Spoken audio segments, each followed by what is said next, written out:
డ్యూటీకి ఎక్కి సీఎం అయ్యి ఏం చేసారు సార్? ప్రజలకు ఏం చేసారు? మా ఆశాలకు ఏం చేసారు? మేము ఎన్నిసార్లు వినతి పత్రాలు ఇచ్చినాం. ఏ వినతి పత్రాలకు మీరు పలికిరు చెప్పండి. అదే కేసీఆర్ సార్ వచ్చిన 4 నెలలకే పిలిచిండు. అమ్మ మీ ప్రాబ్లం ఏందని అడిగాడు. సార్ మాకు ఈ ప్రాబ్లాలు ఉన్నాయని చెప్పినాము. చెప్తే అమ్మ నేను గంత కాదు గింత మీకు 6,000 జీతం ఫిక్స్ చేస్తున్నా అన్నాడు. ఫిక్స్ చేసిండు. వచ్చే నెల పడదు. అమ్మ మీరు మళ్ళీ రోడ్డుకి ఎక్కొద్దు, మీరు రోడ్ల మీద కూర్చోవద్దు, అంగన్వాడీలకు ఏ స్థాయిలో ఉందో ఆ స్థాయిలో మిమ్మల్ని తీసుకోవద్దు అన్నాడు. సార్ మేము అప్పటి నుంచి ఇప్పటి వరకు రోడ్డుకి ఎక్కలేము. ఇవాళ అప్పటి నుంచి ఇప్పటి వరకు రోడ్డుకి ఎక్కలేము. ఏ పోలీసు వాళ్ళు మమ్మల్ని అరెస్ట్ చేయాలి. సార్ రేవంత్ రెడ్డి సార్ ఇవాళ నీ పోలీసు వాళ్ళతో మమ్మల్ని అరెస్ట్ చేయించినావు. ఆశ అంటే ఏందో తడాక చూపిస్తాం బిడ్డ. ఇప్పుడు ఇక నీ ఇంటికే వస్తాము. సార్ ఇంత కష్టపడుతున్నాం సార్ మేము. చెప్పండి. ఎంపీలు రాలేదు సార్ ఆ రోజు. ఆశా వర్కర్ పోలీసు వాళ్ళే పనిచేసిర్రు. ఇలా పబ్లిక్ దేశం అంతా ప్రజలు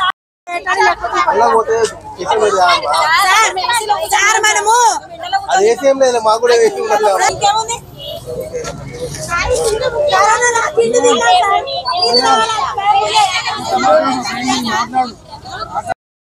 పనిచేసింది. ఆశా వర్కర్ టాబ్లెట్ ఇచ్చింది. ఇప్పటికీ ఆశ ప్రతిది 24 hours ఆశా డ్యూటీ చేస్తుంది. ఆశా వర్కర్ మంది బీపీ షుగర్ టాబ్లెట్ ఇస్తుంది. డెలివరీకి తీసుకుపోతుంది. ప్రతి పని చేస్తుంది 24 hours. ఒక్క డెలివరీ కేసు పోయినామంటే 2 రోజులు 3 రోజులు 4 రోజులు అక్కడనే ఉంటున్నాం సార్. ఇంత కనిపిస్తారా పబ్లిక్? రేవంత్ సార్ మీరు ఎక్కడున్నారో దయచేసి మాట్లాడతా. రేవంత్ సార్ మీరు ఎక్కడున్నారో మీరు మేనిఫెస్టోలో పెట్టిన 18,000 జీతము మీరు అమలు చేసేదాకా ఆశా వర్కర్ ఇదే తద్దరిలో మాట్లాడతాము సార్. ఇలా మీరు పోలీసు వాళ్ళని పెట్టి అరెస్ట్ చేయించుండొచ్చు, కానీ అరెస్ట్ చేయించారు, కొట్టిపించారు. మా ప్రాణాలను ఎంత నిర్దాక్షంగా రోడ్లపై దిగజార తీసిరో అంతకింత అనుభవిస్తారు సార్.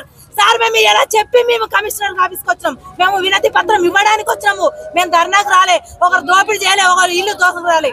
ఇలా ఏ కేసు పెడతావో పెట్టించు, కానీ మేనిఫెస్టోలో ఉన్న 18,000 జీతం అమలు కావాలి, మాకు ఉద్యోగ భద్రత కావాలి. ఆ 2 అయ్యేంత వరకు ఆశ ఏంది, ఆశ తడాకేందో చూపిస్తాం. ఇలా మమ్మల్ని ఎంత దెబ్బ కొట్టిపించినామో అంతకంతా మేము తీర్చుకుంటాం.